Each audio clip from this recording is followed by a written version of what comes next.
Hello everyone. तो आज हम हमारे उन दुश्मनों के बारे में बात करने वाले हैं जिनको कोई और नहीं, हम खुद पैसे देकर बनाते हैं। सही समझ रहे हो तुम। मैं स्कूल टीचर के बारे में बात कर रहा हूँ। मुझे पता है इस स्कूल टीचर शब्द ही ऐसा है कि सुनते ही अच्छे अच्छे के दिमाग का खोपड़ा हो जाता है। तुम्हारा तो मुझे पता ही नहीं, लेकिन जब मैं अपने स्कूल में घुसता हूँ ना, तो मुझे स्टूडेंट वाली फीलिंग आज तक कभी आई नहीं। मुझे ऐसे फीलिंग जैसे कि वो स्कूल ना हो, मेरे लिए जेल हो। और सारे के सारे टीचर मुझे ऐसे देखते हैं जैसे वो वहाँ के जेलर हो, और जैसे ही मौका मिलेगा रात को मेरे अंदर डंडा घुसेड़ देंगे साले। नॉर्मली अगर तुम देखोगे तो टीचर के हाथ में क्या होगा? चौक होगी, मार्कर होगा। लेकिन हमारे वहाँ पे ऐसा बिल्कुल नहीं होता है। हमारे वहाँ पे हर एक टीचर के हाथ में डंडा देखने के लिए मिलेगा। जैसे कि वो हमें पढ़ाने के लिए नहीं आते, हमें मारने के लिए आते हैं। मुझे तो लगता है ना कि जब वो घर से निकलते होंगे ना, तो वो ये कह के नहीं निकलते कि मैं बच्चों को पढ़ाने के लिए जा रहा हूँ।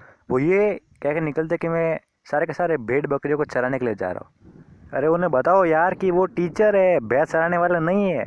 पता नहीं इनको पहले वाला काम सुनने में क्या प्रॉब्लम है। जब देखो ये हमें बस मारने का बहाना ढूंढते रहते हैं। बच्चों, कल तुम्हें 4 पाठ पढ़ के आने हैं, मैं कल तुम्हें पूछूंगा। इनको पता है कि हम ऐसा कभी करने ही नहीं वाले। अगर इतने याद करने वाले होते तो सारे के सारे बैक बेंचर थोड़ी होते, सारे के सारे टॉपर होते साले। लेकिन हमारे क्लास में एक ऐसा नमूना क्रिएटर तुम कह सकते हो वो है। ऐसे नामुमकिन वाले काम से भी टॉपर ही कर सकते हैं। अब दूसरे दिन उस टॉपर के अलावा सब ने उत्तर गलत बताए। इसका मतलब सबको मार पड़नी चाहिए, लेकिन हमारे यहाँ पे ऐसा कभी नहीं होता। हमारे यहाँ पे सिर्फ मार पड़ेगी सिर्फ लौंडों को। लौंडियों को कभी मार नहीं पड़ती ना, कभी नहीं। और ये देखकर तुम ये समझ कर चुप हो जाते हो कि क्या है, अभी ये हज़ारों साल से हम लड़कों के साथ होता रहा है, अभी आगे भी होता ही रहेगा। लेकिन नहीं, आज हम पूरा खुलासा करेंगे। वैसे तो बड़े कहते हैं लड़कियां लड़के सब एक समान है। ठीक है, एक समान होना चाहिए, अच्छी बात है, करो। तो करते क्यों नहीं हो? जब यहाँ पे ऐसे भेदभाव क्यों करते हो क्लास में? लड़कों को मार पड़ेगी, लड़कियों को नहीं पड़ेगी। क्यों भाई? वो पापा की परिया है तो हमें मार नहीं पड़ेगी। तो हम क्या है, हम क्या पापा के बेताल है जब मार खाने के लिए स्कूल में आते हैं? और जब सिखाने वाले ही भेदभाव करेंगे तो हम कौन सा भेदभाव नहीं करेंगे? फिर भेदभाव ही होगा सारे जगह पे। अगर किसी अच्छे काम की शुरुआत करनी है ना, तो पहले अपने आप से करनी चाहिए। टीचर लोगों का तो ऐसा है ना भाई कि तुम इनकी कंप्लेन भी नहीं कर सकते, क्योंकि तुम जिसके पास कंप्लेन करने के लिए जा रहे हो वो खुद एक टीचर है। तो तुम्हारी तो गलती निकलने ही वाली है। और अगर तुमने हिम्मत करके इनकी कंप्लेन कर भी दी तो समझ जाओ कि तुमने अपनी ज़िंदगी की सबसे बड़ी गलती कर चुके हो। अब हो जाओ 90 डिग्री टॉर्चर के लिए तैयार। अब पूरी क्लास में घटित होने वाली सारी गलतियाँ तुम्हारी है। अगर पूरी क्लास बात कर रही है तो मार सिर्फ तुम्हें पड़ेगी। अगर पूरी क्लास ने होमवर्क नहीं किया फिर भी मार तुम्हें ही पड़ेगी। अगर तुम क्लास में नहीं भी थे फिर भी मार तो तुम्हें ही पड़ेगी।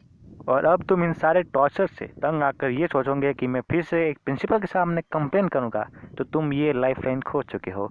इस बार तुम्हारी कंप्लेन करने पर तुम्हें यही जवाब मिलेगा कि तुम ही गलती करते हो। अगर तुम्हें इतनी प्रॉब्लम है तो तुम स्कूल छोड़ के जा सकते हो। लेकिन तुम्हारे लिए ट्विस्ट ये है कि तुम अब टीसी नहीं ले सकते, क्योंकि तुम्हारे स्कूल का आधा साल गुजर चुका है और तुम्हारी टीसी अब कोई वापस नहीं लेने वाला। और मैं तुम्हें एक सच्चाई बताऊँ कि ये जो डायलॉग है ना कि टीसी लेकर बाहर निकाल दूंगा या टीसी लेकर चले जाओ, ये डायलॉग तुम्हें आधे साल के बाद ही सुनने के लिए मिलेगा, क्योंकि तब तुम्हारे टीसी को लेने नहीं वाला। इनको पता है कि तुम स्कूल छोड़ के जाने नहीं वाले, क्योंकि तुम अपनी ज़िंदगी का एक घटिया साल ख़राब नहीं करने वाले। तुमने अब तक जितना भी सहन किया है ना, उसमें सबसे बड़ा डायलॉग ये वाला है, ये काम तुम लंच टाइम में क्यों नहीं कर सकते? तुम लंच टाइम में क्या करते हो? अरे उन्हें बताओ कि तुम्हारी लंच टाइम सिर्फ 15 मिनट की होती है और हमें खाना खाने में 20 मिनट लगते हैं।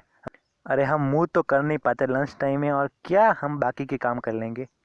अब जाते जाते तुम्हें एक और डायलॉग बता ही दूँ। लड़के अकेले ही टॉयलेट करने के लिए जाएंगे और लड़कियां दो।